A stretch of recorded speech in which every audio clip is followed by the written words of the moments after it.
Then, uh, so now I'm ready. What I'm going to do today, so many people came to office hours and other times and grabbed me to ask me, on the one hand, good questions, but on the other hand, questions that showed me that I had gone over this too fast and that I left so many loose ends that there were lots of questions. So, and learning by talking and giving answers to those people's questions, I think I can say more clearly and do a Heidegger kind of recapitulation. It's fitting, I just realized, for this book to keep saying the same thing over and over, and hopefully clearer and clearer. So first, I'm going to make comments on the difference between historiography and history. I thought I was very sort of quick about that. I just said historiography tries to get the facts about the past, and history is concerned with telling us something that's important to us now in the present. But now I would try to divide it up into a lot more subpoints. But first, it's true that historiography wants to get it right about the past for its own sake, and history is interested in what is alive and governing us now, to talk like Heidegger, which he says on 35, which is such an interesting idea. The top of 35, the future is the beginning of all happening. Everything is enclosed within the beginning, even if what has already begun and what has already become seem forthwith to have gone beyond their beginning. Yet the latter, apparently having become past, remains in power and abides. Everything futural encounters it. So, as he says in Being in Time, the past goes ahead of us. And so, if you're interested, when you do history, you're interested in what is still determining the clearing and what makes sense for us and intelligibility for us and what is already sketching out our future, because that's the kind of thing that it makes sense for us to press into in the future. So it's both restricting our future. That's one of the things it's doing, and dangerously, if it happens. Didn't have to be that, but that's how it is in the West. But it's also got resources in it that have never been exploited. It could give us an even better future than they ever, even better than the pre-Socratics. And history is interested in doing all that, finding out what's happened and how it's governing us, and what's good about it that it's governing us, and what's bad about it, and so forth. And Foucault said, and that's sort of an interesting phrase, that the kind of history he was doing was the history of the present. That's a kind of one-liner for what Heidegger's doing. We're going to understand another one. My way of putting it would be we go back to the Greeks to understand their world as what set up our world.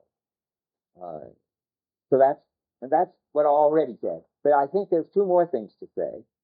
It's interesting that when he talks about how historiography tries to make the past relevant by seeing how much it's like the kind of things we have, and kind of problems we have, and ways of looking at it. I mean, you're used to that, I'm sure, in other courses and in books, which try to say, oh, it's amazing how much the medievals were really just like us, or the Greeks were just like us.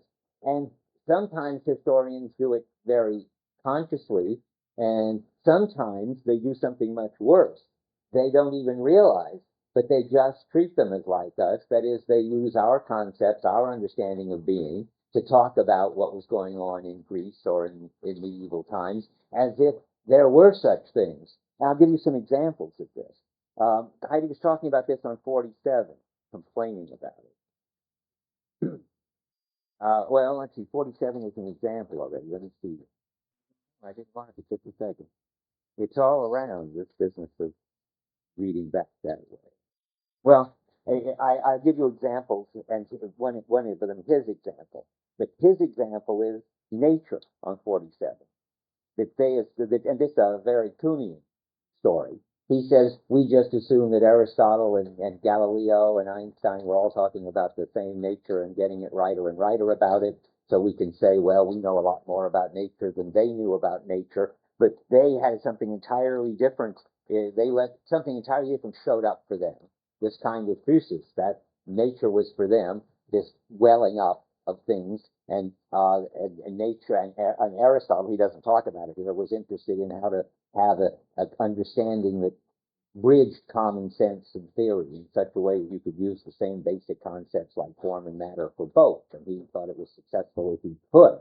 And now we have just given that up and done something else. Have a theory about nature which is utterly discontinuous with our ordinary experience of nature. And Heidegger isn't saying one is good and one is bad. He's just saying, don't think that there's just one meaning for nature.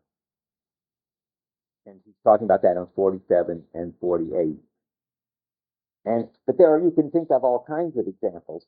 Foucault, who's always like applied Heidegger and very interesting, in his book, The History of Sexuality, says this sort of amazing and outrageous thing, that there was no sexuality until the 17th century, by which he means that we combined genitals and reproduction and good, pleasant feelings, what he calls aphrodisia, and character, because we think the sexuality was the key to people's character, or Freud did. All of this into some natural kind, which we think really causally explains a lot of what people do, called sexuality. But there was no such thing for the Greeks. They had aphrodisia, and they understood these separate things, but they didn't think there was one natural kind that explained people's personality. And if you go back and ask yourself, and what was Aristotle's view of sexuality, that's just a stupid question. It's a nonsense question. I'll give you one more example, something closer to the kind of things I talk about in my course. Yeah. I'm question about this notion of history. Who, Heidegger or Foucault? Foucault is talking about not history of Bitcoin, not what Aristotle and Plato and Plato talk about. Right. For example, the notion of nature. Yeah. I wonder that can we really wish to begin like this? Bitcoin, I mean, reflecting on concept and notion, the development of everyday practice now. No, I mean, that's a funny distinction. That's not right if we're talking about this. Heidegger isn't interested in intellectual history because he's only interested in very, very special concepts, namely the names they had for truth and for being and all the words associated with that. And that's the first point. So it's a very peculiar kind of intellectual history because it's so limited to these very basic words. Secondly, when he talks about them, he does it in terms of everyday practices. That's what's interesting. I mean, when he goes back to take an example, when he talks about physis as this understanding of being, which is the bringing forth kind, he talks about it in here, helping something come forth, nurturing, which he thinks is did I say physis? I meant poesis, correctly. I mean, physis is things just welling up. And we get out of the way, or we get drawn in, or whatever. But it's the things that emerge. But the next stage in the West, I've talked about this, which is poesis. There's really he has these subtle stages sometimes. There's just coming forth, which is poesis, which is physis, and then there's bringing. There's letting come forth. That's really the poesis, nurturing time. Then there's bringing forth, or something like that, which is more like production. And then the word is techne, he says. But when he's talking about helping come forth, that is the poesis kind, he talks about carpenters and how there are still carpenters who let the whatever's in the wood come out. When they make a chest, they don't just take the standard wood and hammer it together in the standard way to make the standard chest, but they're sensitive to what the possibilities in the wood are and what the interests of the family or the community are. That's the kind of architect or carpenter you want to find, but they're hard to find. I have an architect who's got a PhD doing Heidegger here. So he's terrific and if you need any construction done by a Heideggerian construction, I'll give you his phone number. But what's important is this big fancy word, poesis, is going to be for Heidegger tied up with the most basic practices, because it's going to be about how people behave all the time. And I think probably Foucault is the same. I don't want to talk about it, think about it, because most of you haven't read Foucault. But enough to say, Heidegger, I don't even know if I put my finger on it completely, but it's not intellectual history. See, that's historiography. That's trying, Heidegger would say, to get clear what these words mean in terms of some kind of definitions that we can sort of make on the basis of combination of what they wrote down and what we believe, something like that. That's historiography. But Heidegger thinks we shouldn't be reading our concepts back into them, and we should try to find out what their words mean by trying to understand how they were attuned to things. On page 3, he has a lot of typical Heidegger words, which I never mentioned, but which is important. That he's interested in. I don't think I read this, did I? In the second paragraph, he wants to attune his questioning to the basic disposition. You're going to hear a lot more about that. That turns out to be wonder. And put it more, we will allow this basic disposition a first resonance. That's all very Heidegger talk. So we should get in tune with or resonate with a certain basic experience, but that experience is the word Heidegger would like, a certain mood, you could say almost, that they had, and so forth. So it's pretty different than anybody but Heidegger. Okay, now let's see.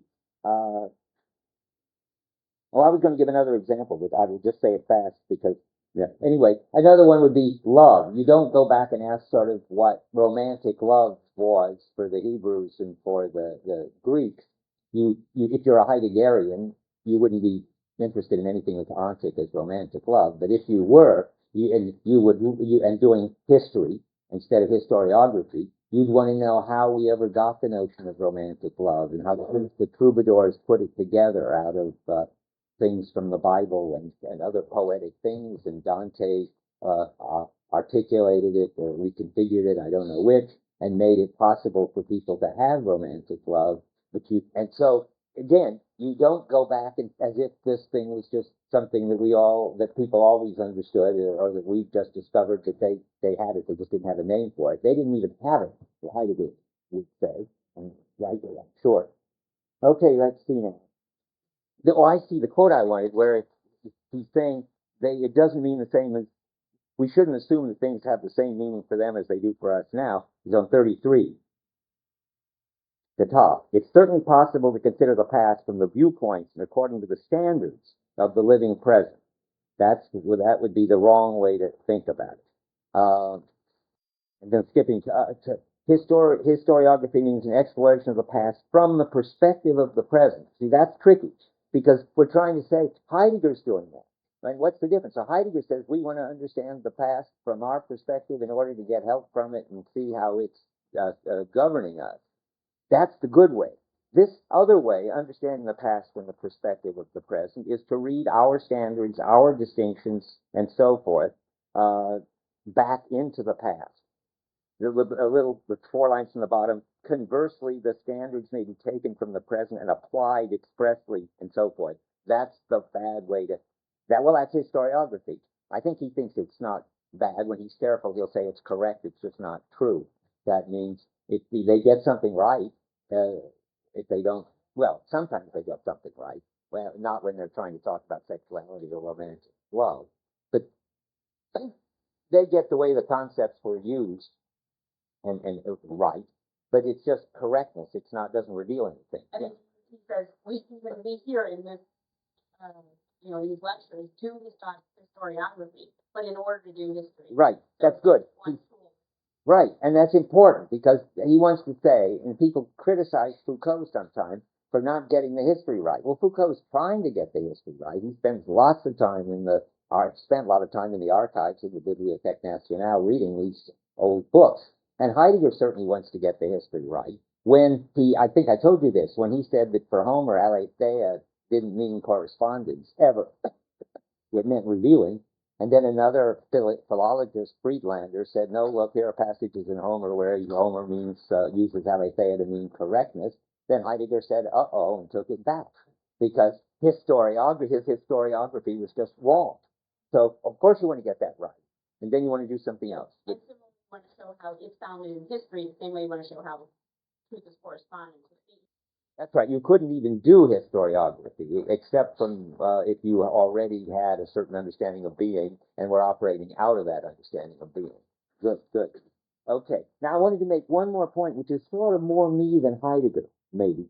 But this keeps coming up, and people ask me about it, and I have clear views about it. I don't know if Heidegger has clear views about it or not, but I think you should keep your eyes open because I hope he does.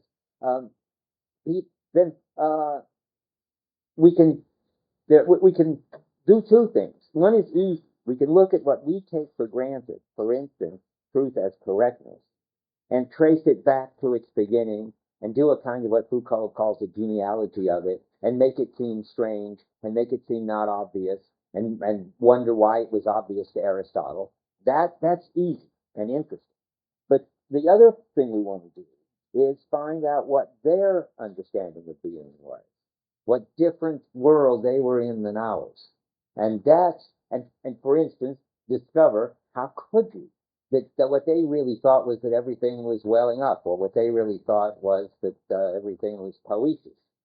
Well, the way I've been telling it, you can see the way I think Heidegger has to do it. If there was nothing left of the practice of physicist practices, if we had no experiences of things, anything whooshing up, we wouldn't know what it would be like, what we're talking about.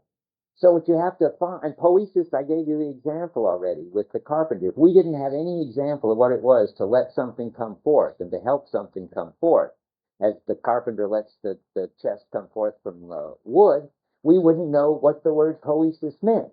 So you have to start with some now marginal practices, obviously. I don't know what our marginal thesis practices are. What you are? What? Moods. I guess you're right. Moods, of course. Moods come over us, and we don't bring them forth, and we can't deal with, we can't make them stop, good. And so now the next move is, if you want to understand a Fuchsist culture, say, is to try to then you have to be kind of creative. You have to try to figure out what it would be like if moods were very important in the culture, and were sort of the paradigm case of what it was to be, and that everything else was understood like that. That's the mood. That's what only, there Heidegger, you just have to go with Heidegger and let him do his special thing.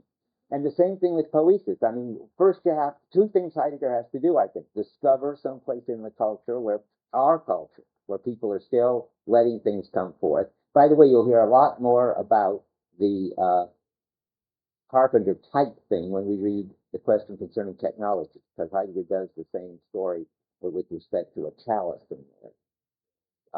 But anyway, you have to find the marginal practices, and that's already a special talent. And then you have to be able to think of what it would be like for a culture in which those marginal practices were central and paradigm, and they saw them everywhere and were, in Heidegger language, very attuned to them, sensitive to them, resonated to them.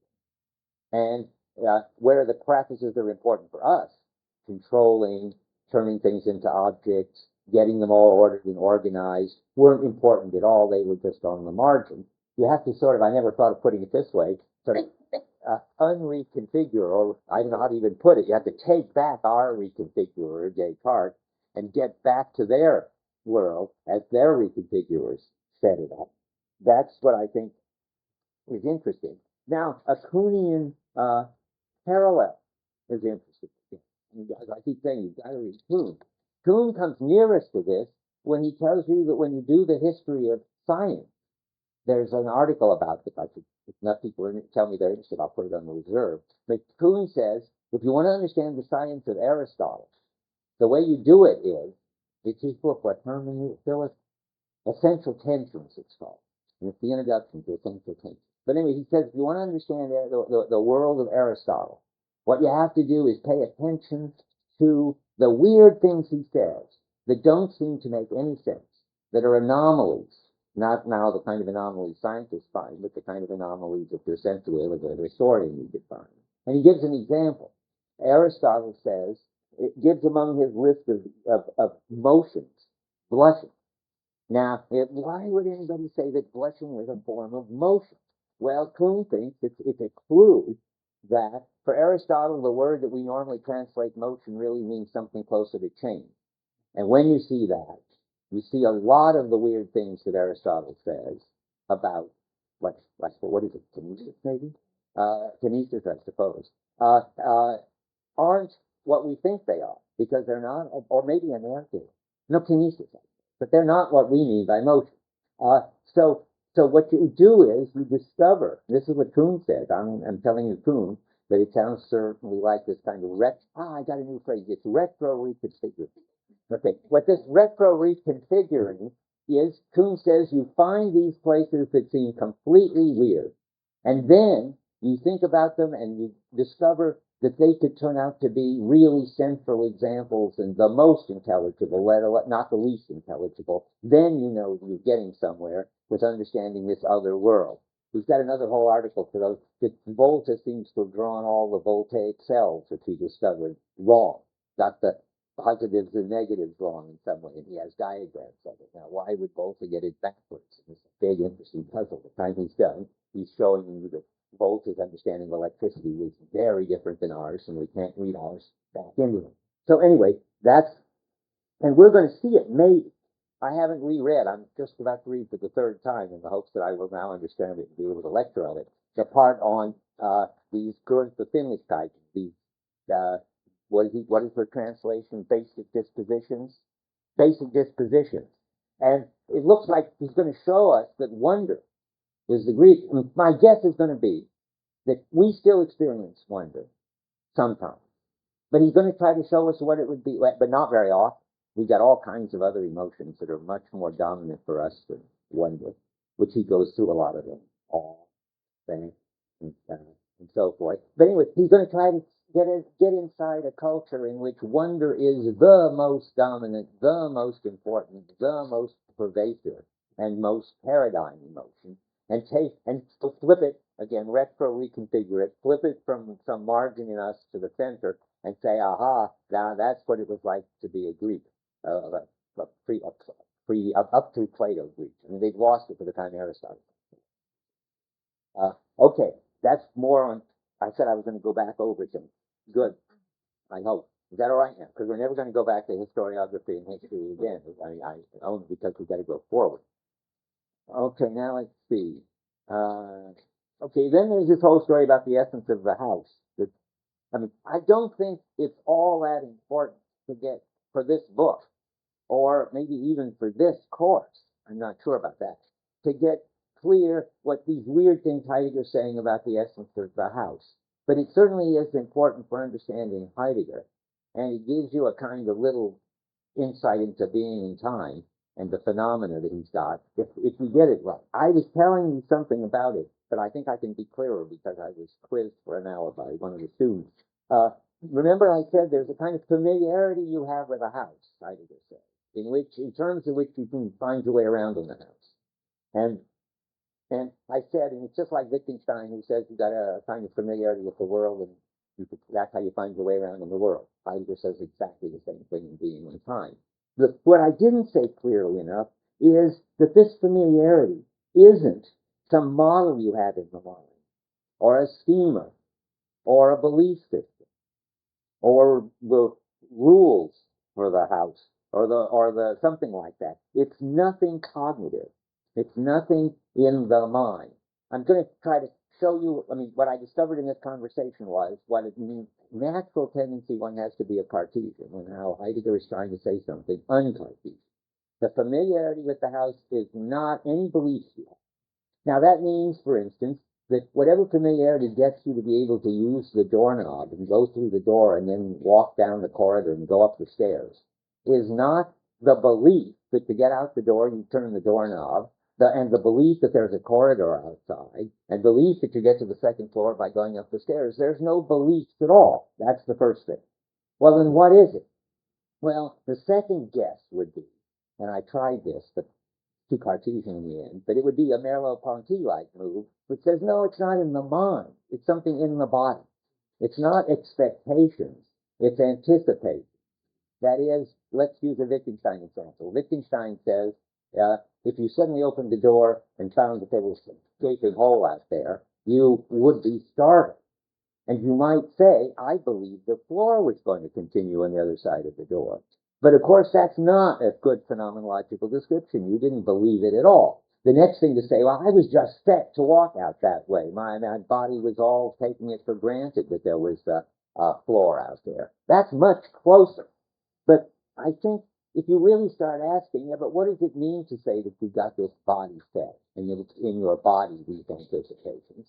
There's no phenomena you've got to go with it. I think Heidegger would say, sometimes you do, but usually all you can say is that you're very startled when you find out, when you were just about to go out the door and you find this chasm. Yeah, Will. Can you explain a little more what you mean by the distinction between expectations and anticipation? Oh, good, okay. By an expectation, I mean something mental. I mean, these words don't have this strict meaning. We have to give it to them. I'm using John Searle's story that expectations are intentional states, and they've got conditions of satisfaction. That is, if you have an expectation, you've got to know what you expect. So you already know you expect the floor to be there. Anticipation is a Dagfin Philistol term. He's a professor at Stanford that I've taken over, which is like the Merleau-Ponty thing. It means that somehow I'm set to go out. I'm anticipating in my behavior a floor. Now, I think Heidegger wouldn't like that either. Oh, by the way, there's another version, just parenthetic. Oh, I'll come back to it. I think Heidegger would just say, no, all you can say is that generally you cope successfully with the house once you get familiar with it, which of course requires a lot of living in it, walking around in it, crawling around in it, and whatever.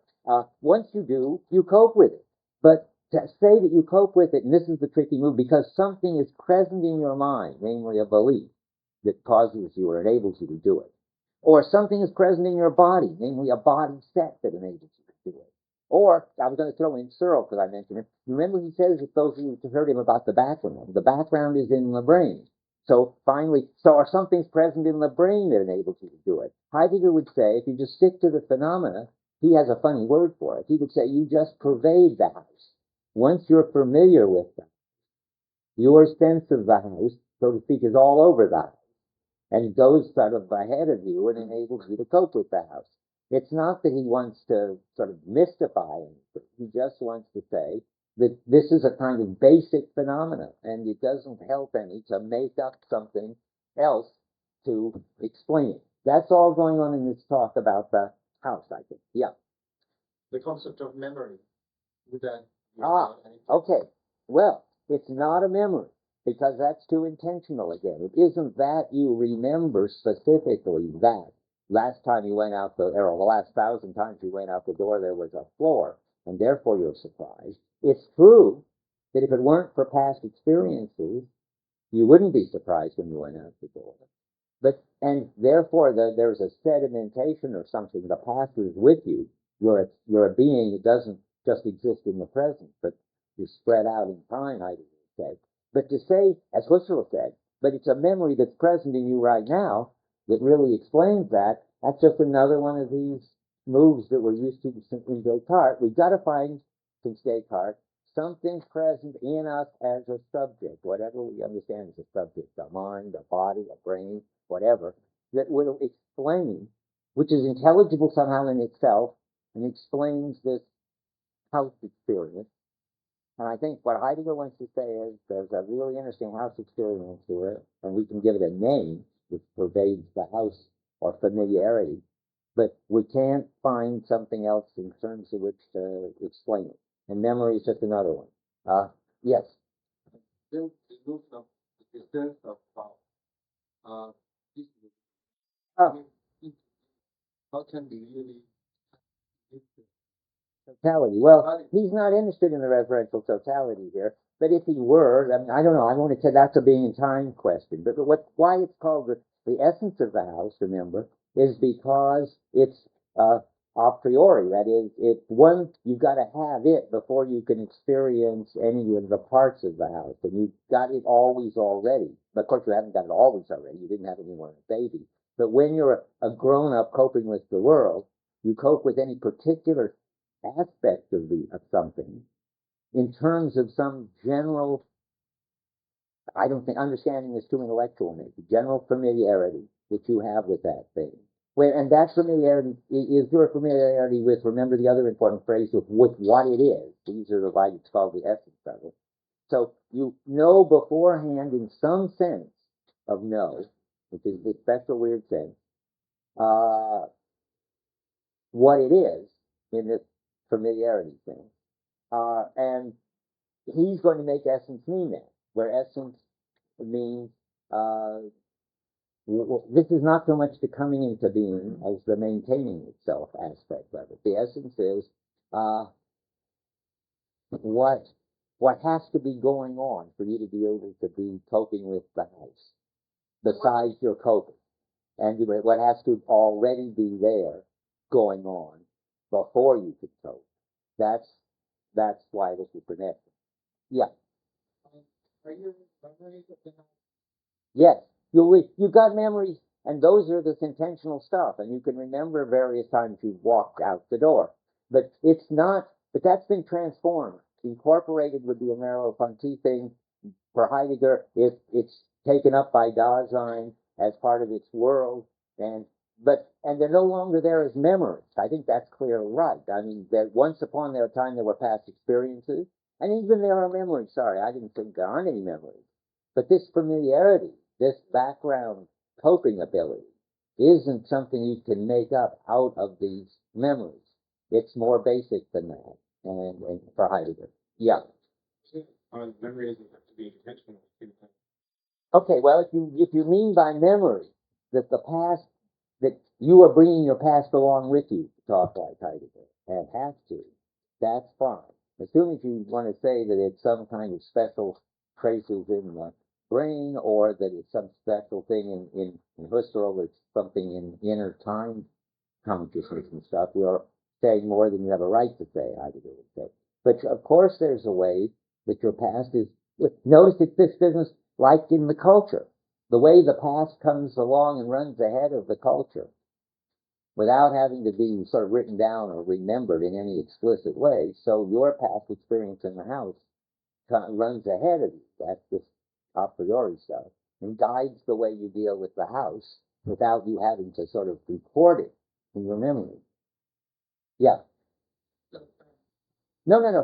I want to say something is going on in the brain, by the way. There's nothing supposed to be sort of, that would be Cartesian if you thought that, the brain didn't have anything physical in it and didn't cause this in some way. Something's going on in the brain, which is the causal basis of this. I don't think Heidegger would mind. I'm not sure. At least I'm perfectly happy with that. But there's no way to map, and Wittgenstein is clear about this too, these events in the brain onto this other thing. There's some whole thing going on in the brain, which is a physical kind of thing, and then there is this pervading phenomenon, and only in this most general way, everything that's in the phenomenon in the world wouldn't happen if it weren't for the brain, is all you can say about it, I think. And Davidson also has this. You can't map types of things in the world of every day onto types of things in the brain, like these neurons firing this many times. But it is in Dasein, of course. But Dasein isn't a kind of container in which Dasein is a verb. It's in Daseining, as I say in the other course. In Daseining, you are constantly enacting your familiarity with the world, finding your way about in the world on the basis of the familiarity, which is always coming out of the past and going ahead of you in the future. That's the picture. I don't want to spend any more time on it. It's just something that I do like from Heidegger, and he's doing it. But we don't need it all that much. What I do want to say something more about is Plato on the essence of that. Let me just skim where I am, because I want to see that I've said what I wanted to say. We're around page 56 now. We just talked about this. I've already talked about 56, so I wasn't going to read it again. But this is all we're doing there is talking about that page. Now, let's see. this is talking about what is, in a funny way, cited in advance in terms of which we see every aspect of a thing, where cited doesn't mean anything like seeing, it just means you are constantly taking account of it somehow. All on page 56. In a way, I want to say one more thing, just, I don't know if it's any help, but just as I keep saying with the clearing withdraws and lets you you'll deal with things in the clearing. This is like a little mini clearing for the house. I mean, your familiarity with the house is something you don't pay attention to, don't remember, don't think about, don't need to do any of that. In fact, that would only get in the way. It's just withdraws, and then you are able to cope with the specific features of the house. Now, what happens with Plato? Well, he makes, Heidegger says at the bottom of 58, yes, he makes a disastrous but philosophical move, but it's not so clear at all why it's disastrous, because Heidegger does so much work to get inside of it and see how right it is. And because he ends up making Plato hold a view very similar to the one he held. I tried to get the difference sorted out on the bottom of 58 and the top of 59 before, but I don't think there is supposed to be any difference. I mean, when this thing that's cited in advance isn't supposed to be something that's seen in the normal sort of way, Heidegger has a term, Umsicht, which is his name for this background familiar. And he thinks it's a kind of sight, but not the kind of sight that you observe anything, he says. And I think he thinks that Plato has this too. And he thinks that that's got to do with the essence. That's not yet the wrong move. In fact, I'm more and more convinced that in this book, he's trying to make Plato as right as he possibly can. And he's got even further pro-Heidegger things to say about Plato. In the end, there's something, as I said last time, about Plato wanting to get things too much present. But that doesn't get emphasized. Yes, John. Okay. Yeah, what did I write? Well, that's You am. Oh, I see what I. Okay. You wrote insight. I see. Oh, this is the around. And this is. Now, let me go on to what I discovered. Oh, John, there. Yeah. Yeah, I'll tell you what I think now. This time I reread it. There's something disastrously wrong, all right, about Plato. He says that in so many words. But you have to figure it out for yourselves, too, and we can talk about it. Come to office hours to talk about it. I mean, I'm not sure there's anything wrong with Plato's view about the ideas when Heidegger gets done explaining what an idea is. But what's wrong is that Plato makes this thing that I talked about last time, this move where he doesn't understand the clearing or let's put it this way, he doesn't understand the clearing as the style or the understanding of being that lets everything show up. He doesn't, because nobody in Greece understood that. All Plato seems to understand, but he gives him a lot of credit, is physis, namely a certain way that things show up. We'll get to that. I mean, let me see, because I'm amazed. Maybe I'm hallucinating. This time too, I couldn't believe how far he went in taking over Plato and giving a whole new reading of the ideas, and of course something that is so against the way we've been taught it in all courses. Now let's see what I want to say here. So the idea turns out to be something like, he says at the top of 61, the dominant look. And that sounds now wrong. And that's what I was talking about last time. And he says that, and this is the last paragraph where it sounds wrongest. The last paragraph on 61 of that section. The reason the Greeks understand essence as whatness is that they in general understand the being of beings, physis. Is that what it is? Ousia. That's ousia, isn't it?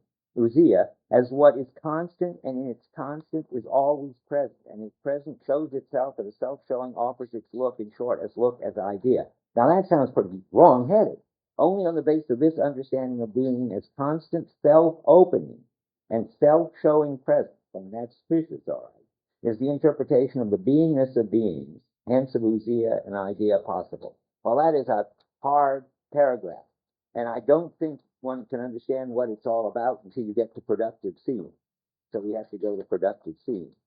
And when you get to productive seeing, it looks like it's going to turn out to be okay to believe in the self-showing presence as the I mean, remember what we're trying to find out is something that makes truth as correspondence possible. And it turns out Plato's name for that is idea as essence. Because, let me just give you the feel for this, because even in the house story, once you have this general familiarity with the house, then you can say true things about it if you want to. The doorknobs are the way to get doors open, and on the other side of doors are floors and so forth. You can make all the correspondence claims you want, but always on the background, in the horizon of this general familiarity with houses.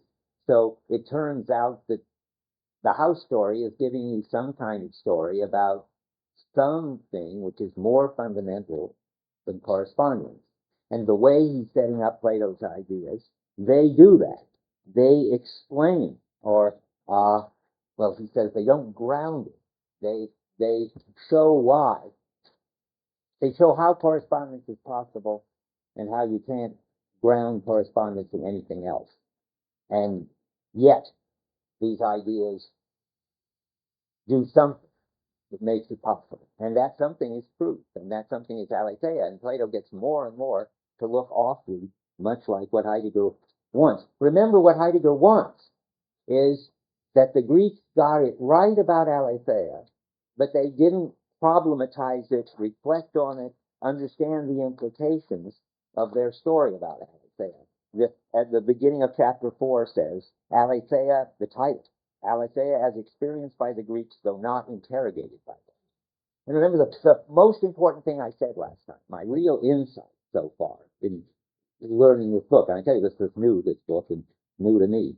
The basic idea, I'm sure, is that aletheia as disclosing is, the Greeks understood it as physis, that is, as the way things come into appearance, and out of concealment, how they appear out of concealment. And that was, for the Greeks understood that was they took for granted that. They didn't think about it. And on the basis of that, they thought about it correctly. Now, here's the important move. What they didn't understand was that physis, namely coming out of concealment, is itself one name for the understanding of being. That is, it's the first of the names. It's the first understanding of being, namely that everything. Remember, he keeps saying the being of beings. Remember the S is physis. That physis is the beingness of being. Okay, now here's the thing you got to get clear. If you hear that as a kind of objective, that's not the right word, but I don't have a better one. Something that tells you about all beings everywhere, always. Namely, that they are welling up and unconcealing, so forth. You already made a disastrous mistake. The Greeks didn't, up to Plato, didn't make that disastrous mistake. They just didn't get it. They didn't think about it. They just experienced physis as disclosing. Fine. As soon as, but if, and the right thing to do at that point would have been to see, isn't it amazing? There are all kinds of ways that things can be, and we, of course, who would have ever been able to think it? But because they didn't even have a contrast clause. But we think of beings as disclosing, as welling up, And that's one of the ways that you can do it. That's one of the styles. And of course, isn't it amazing? There could be other styles, namely creature or object and so forth. This is perhaps the most interesting style. We Greeks are pretty smart, but it's just a style. All thesis names, let me say it in Heidegger jargon, is the being of being. And there will be other experiences of the being. There can be and will be other experiences of the being of being, named in other names by other reconfiguring thinkers. That would have been the right way to think about it. That's how Heidegger thinks about it. The wrong way to think about it is the way Plato thinks about it, I think. Namely, this is how things are. This is the being of beings, all of them. They all are eidos, and whatever eidos means, and Heidegger goes out of his way to say it means something like welling up and disclosing. That's what it is to be, period. As soon as you think that, you're in metaphysics. You've lost the clearing. You've lost the fact that it's a style, one style among others, that things well up. And because, I'm trying to say it one more way, that you experience things as unconcealing is only possible in a clearing. And the clearing is what is the really basic unconcealing that allows for various kinds of understandings of being. And that one is disastrously missed by Plato, and that sends our whole tradition into metaphysics. That's what I think is going on. Yeah. Could you say again what it is that the pre-Socratics got that we? Okay, good. What the pre-Socratics got that we have lost is that the truth and correctness is made possible by and grounded in the fact that things are disclosed, right? Okay, that's what they got. And but it was so obvious by the time you got to Aristotle, he didn't even know it anymore. But Plato understood it. They really understood that truth as correctness is grounded in the fact that things are welling up out of concealment into unconcealment. What they didn't get, I mean, I can say it always best in Heidegger jargon, is that was just one way of thinking, one way that one could have an understanding of being, one way, one form of the being of beings, one story about beingness. And the interesting thing is there could have been in others, and what was more important, what they didn't get was that. And I keep wanting to say, and I wish I had a better word than objective, but it's somehow thinking that was the truth for all people, the truth. All these words are taken over, but that they'd gotten it right. No, that would be correctness. I mean, I don't know how to say it, but they thought, well, this is how it is. Yes, yes. I mean, there's no way to say it, but they thought, well, that might be the best way. They thought when they heard this is how it is. Well, let's go back. They thought they had something constant. Maybe that's where those bad words should be invoked. They thought they had discovered the being of being as something constant and always present. Maybe that's how to read that on 61. That is, you think that's right? I don't know, that they thought they discovered really how the being of beings was everywhere all the time. But I thought thinking of beings as always present was a particular way of thinking of how things always are. Particular understanding of beings, which every there are other particular understandings of beings, each of which. Yeah, right. Okay, that's what I said last time. Right. But I'm glad you brought it up because I am now taking it back. But I maybe, but only very tentatively, because I know that that's what Heidegger does think, that we are in the metaphysics of presence, that Plato is the big mistake of thinking of being as presence, and that every version of being that we've been through in this culture is some variation on presence.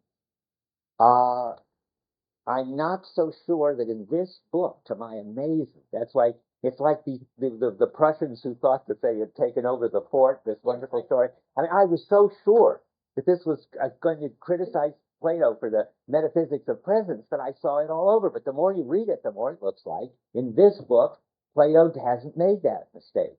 But I had a way of putting this. Don't. Okay, yes. that the real villain here is not whether it's present or not, in the sense of whether it's all clear in front of you or not.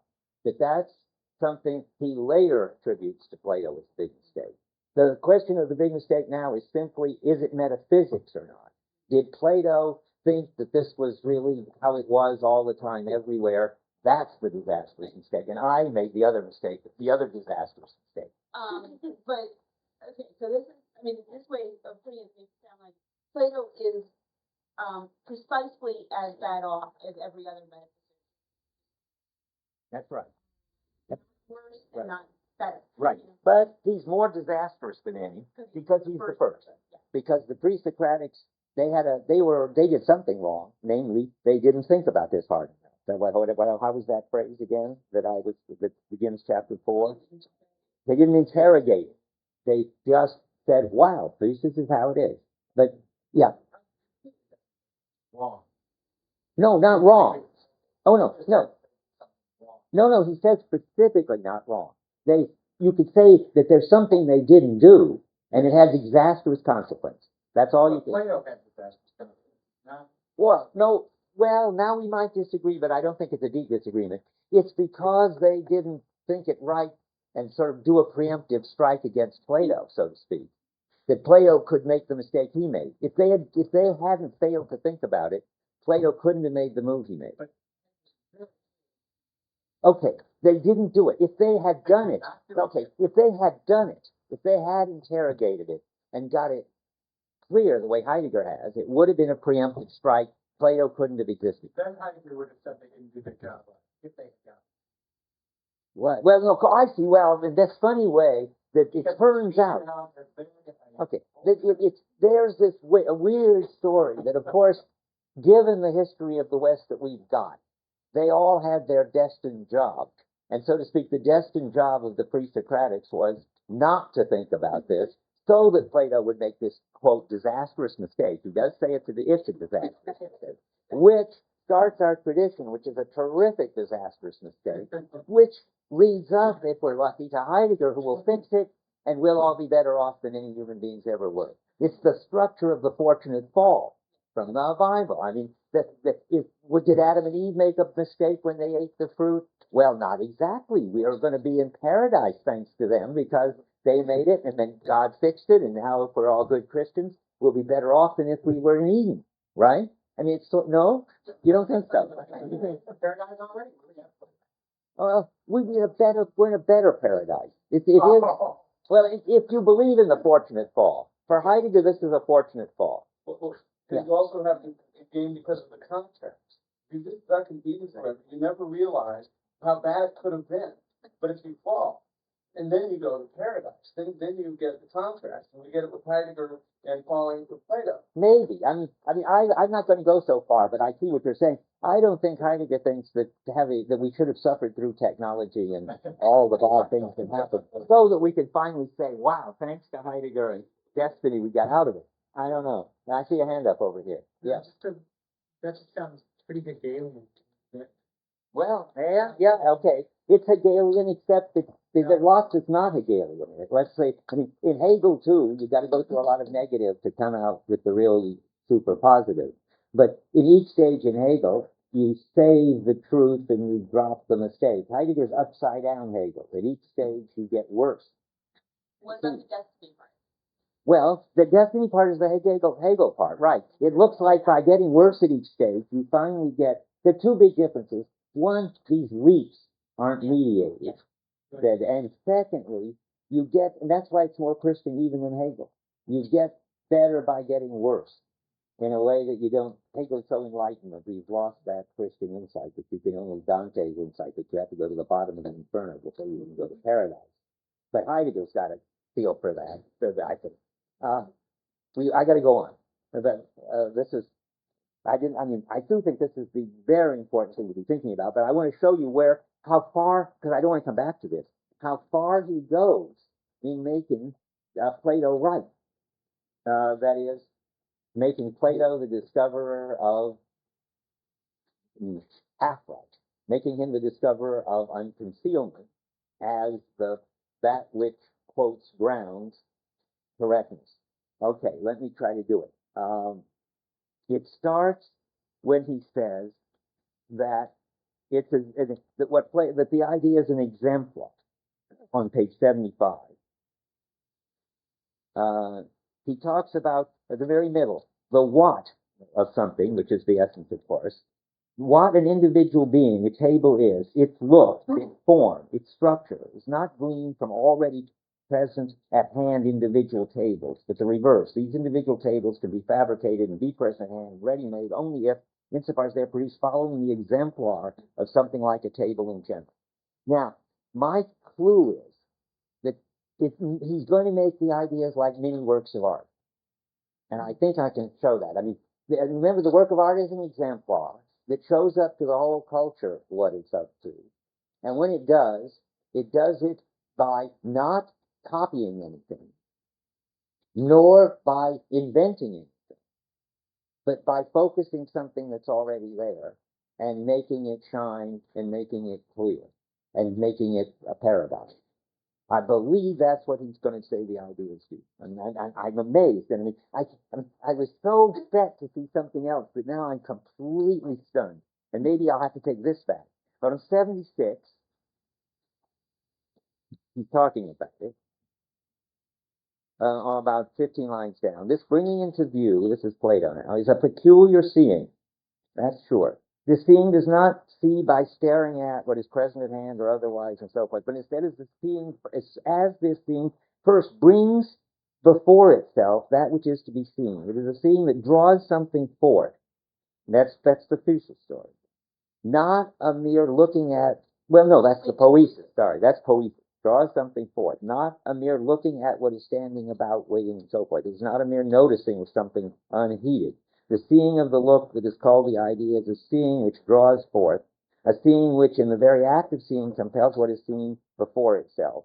Now that all sounds a little bad if you know more late Heidegger, but I don't think it's meant to be bad here, but I'm not sure. Therefore we call this seeing which first brings forth into visibility that which is to be seen and produces it before itself, productive seeing. I'm experimenting with the view, so you can go along with me. The productive seeing is like the way that the artist creates the artwork. And because what the artist does is bring something forth which is not a copy and not an invention. He certainly keeps telling us that about the essence on 83. Yeah. Say a little bit about what the before itself means here. Well, I think it just brings it out into the open. So I understand. Okay. Okay. Brings it out before itself and everybody else. What it is to be a chair or a house or anything. Okay, on page 83, the first full paragraph. Consequently, the essence and the determination of the essence do not admit any foundation of the kind that we find in the field of factual knowledge. The essence of something is not at all discovered like a fact. On the contrary, it must be brought forth, since it is not directly present in the sphere of immediate representing, and intending. To bring forth is a kind of making, and so there resides in all grasping and positing of the essence something creative. Well, that's getting interesting, sounding like the work of art, not representation, but it's not pure creation either. He talks about that on 77 somewhere. Let's see what I've got here. Okay, the top paragraph. For the Greeks, the essence is the positing of the essence of the stand within a peculiar twilight. The essence is not manufactured, but it's also not simply encountered. Well, at least that's true of the work of art too. Maybe I'm falling through some similarity that isn't important. Like a thing, instead it is brought forth in a productive seeing, out of invisibility into the visible, out of what is unthought into what is henceforth to be thought. Well, you could say all that about the work of art. That's sure. And I'm wondering. And then the next paragraph. Then what about the foundation of the grasping of the essence? What is the actual focus, which is the focus of our question? If this grasping is a productive seeing, a bringing forth, it cannot conform itself to something already present in order to glean information. It's the productive seeing that brings forth the essence in the first place. And in productive seeing, conformity to something pre-given is not possible because the productive seeing first brings about the pre-givenness and all that sort of talk. The productive seeing, I'm skipping into the next paragraph, of the essence is not founded, but it is grounded. That is accomplished in such a way that it's bringing itself upon the ground which it itself lays. That grounding talk, of course, also reminds you of the end of the origin of the work of art, and I wonder. So, and it's let's see now. It focuses a previous rough way of dealing with something, I think. And that's what I've been saying. That's what it seems to do, because it's something, what could it be? It does something with something that's already there. It doesn't invent anything, but it doesn't represent anything. It's a way of seeing which is adding something important. It's finding the paradigm case. And by finding the paradigm case, sort of lighting up and making most intelligible something that was going on in an obscure way already. That's my current gizmo. And it's like, and this is amazing, and I wish we'd talked already about language, because it's like original naming, it turns out, it says on 72. When he's asking this question about how could something both be a kind of agreement with something and yet the thing isn't there yet to agree with, he says at the end of the paragraph, perhaps genuine naming and saying constitute an original positing of the essence, although certainly not by means of agreement and convention, but through denominating speech which provides the standard. Well, I know what he's talking about there. And you can give funny examples, which I was going to wait till we got to the language part. If you decide, if you name what the people in Marin do as being laid back, then it isn't as if they're already laid back and you've just finally represented that. But it isn't as if you invented it whole cloth and nobody would go around and take it up and go around and saying, yeah, that's what they are, laid back. But now you say it, they'll be more laid back because they understand what they are, and they'll do like one of them did it from my house, call up and tell the kids to turn on the hot tub because we're coming home now, and so forth. And the same thing, I suppose, for swooning, which is another example like that. I mean, there weren't any swoons, but people didn't just invent them out of whole cloth. I mean, obviously, there were some things people recognized and people were doing, but once they got clear about who swooned and when, then a lot of women swooned in a lot of swoonable situations. So that's the function of original naming. Something that you name catches on and becomes a way to talk about something. And then that something gets clearly in focus. And then you can make correct claims about it. You can say things like, so-and-so always swoons at parties, or 99% of the people in Marin are laid back. But you have to ground, of course. You can't make those correct statements until you have named swooning and laid back into existence. And insofar as then people go on swooning and being laid back and all that, then they're all like preservers. Just as anybody who sort of acts within the light of the work of art helps preserve the work of art. And this is what he says at the bottom of 78. I'm trying to make sense of all these strange things. The knowledge of the essence must be accomplished anew by each one who is to share it. It must genuinely be co-accomplished. So everybody who names laid back and who thinks they're laid back or that other people are laid back is helping sort of sharpen up and make this an exemplary thing. And just like everybody who, I mean, Luther may be an articulator, but every Lutheran who goes to church on Sunday is part of the preserving business of the work of art that Luther is. He's not a work of art, the articulation. So I still have a few more minutes. I may have to take all this back again, but at least I've got a view. And I was having such a hard time. I'm demonstrating it, for better or for worse, the Kuhnian thing. Take the sentences that are most weird and build your interpretation around them. And then if you're lucky, you've got something right. Okay, on page 86. And here's where I say this is really like a work of art. And the second paragraph. The grasping of the essence is a bringing forth, specifically in the Greek sense of bringing forth and fetching forth. Whence? From concealment. Whither? Into unconcealment, in order to posit it as the unconcealed. To see the essence in productive... Well, let's stop with that. I mean, so now it turns out you should begin to get a a frisson. I mean, your hair starting to stand on end. After all of this discussion started with trying to understand what the word aletheia meant when it was applied to works of art. Back in the origin of the work of art, works of art are truth setting itself to work. And what is truth? Truth is unconcealing. And then we're going to go find out about correctness, and behind correctness we're going to get essence, and behind essence we're going to get ideas, and lo and behold, ideas are unconcealing. And the whole thing, I think, sort of goes full circle.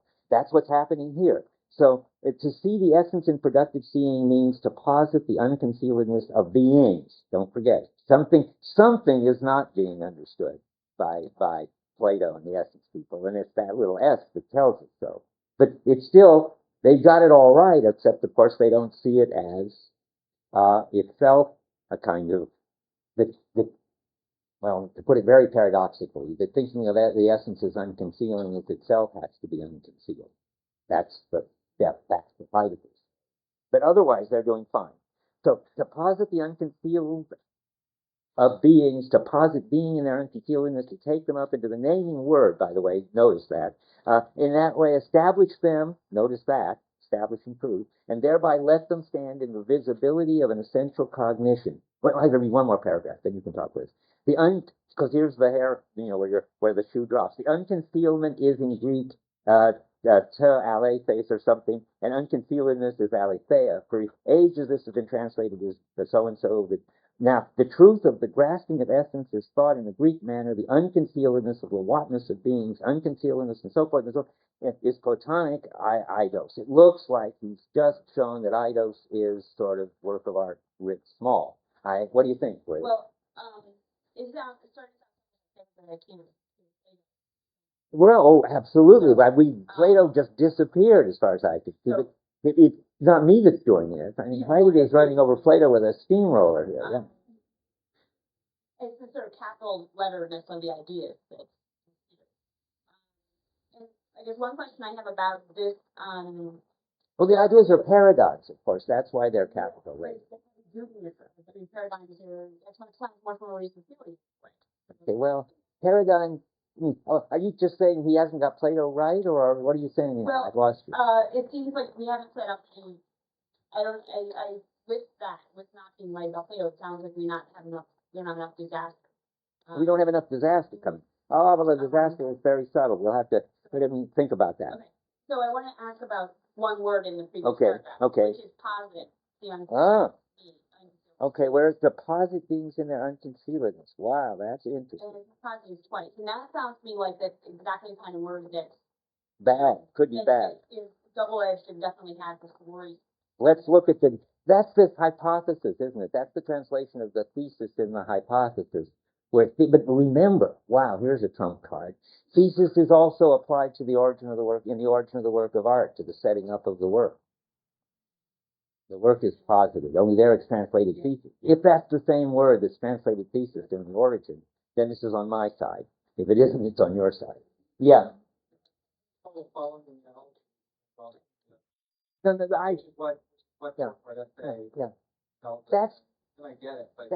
that's right, but that isn't it. No, you're right. You got it, but you didn't get it, I think.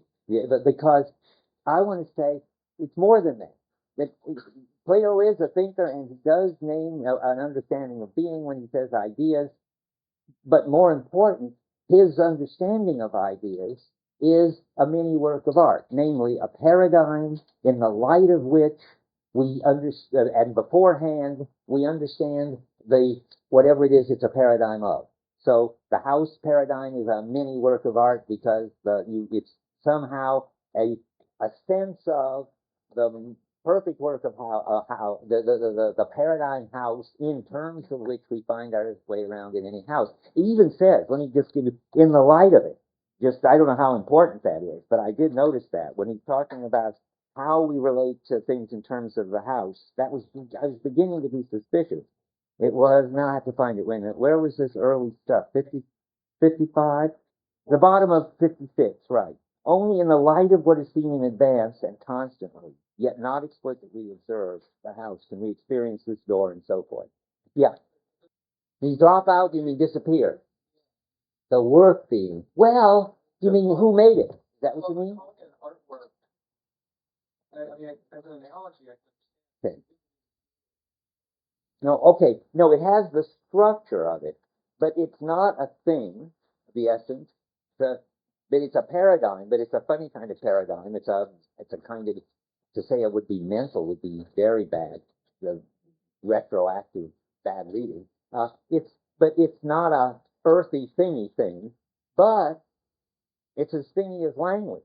The idea that the end of the origin of the work of art uses language as an example, and this uses language as an example, seems to me to be the naming, not just any old language, but the sort of speak naming power of language to name things into being. That turned out to be, we haven't done it. I'm getting ahead of the story, but I have to now.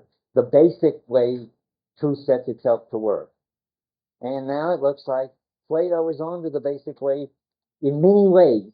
Truth sets itself to work every time we name a house or a swoon or anything. Now, well, I have another minute and I saw another hand. Yes. It has a couple of other examples also, like thinker, the person building a state, and so on. Okay. But what is thinker and what is thinker? Okay. Well, this is so scaled down, and maybe that's what John is worrying about too. I mean, remember, the work of art sets up the style for the whole culture, and those thinkers and statesmen and artists do. All we've got here is that somebody or somehow the language or just I don't know what gets us able to have paradigms of simple things like houses and swoons, and makes it possible for us thereby to encounter them, and sharpens up their intelligibility. And it isn't the job of an artist or a thinker, because it's not a big deal job, like getting the style of the culture. And it isn't really anybody's job. Heidegger will say, you don't know maybe, but he says language speaks. I mean, in the end, it's going to be just the way language works. But Plato didn't think of it as linguistic, of course. That's a much, much later thing. In Plato, it's just the way, I don't know, things are, that there are paradigms, and he calls them ideas, and they don't represent, and they don't invent, and they tell you what something is prior to you're encountering, making it possible for you to encounter any particular thing and make correct statements about it. And I don't mean to say, I mean, it's only, and maybe that's what John is saying, a mini work of art in the sense that it is structurally isomorphic with it. But he's given ideas a similar but scaled down job, way scaled down, that he gave to truth setting itself to work. And he thinks that that's Plato's great discovery, that just as works of art were truth setting itself to work on a big scale, undisclosing, Plato sees that every idea as a paradigm is truth setting itself to work on a small scale. It's also a form of undisclosing, of discourse. Anyway, now you've got something to challenge and to check again, and you can see whether you think this is right or not. I guess I should stop there. Okay, good.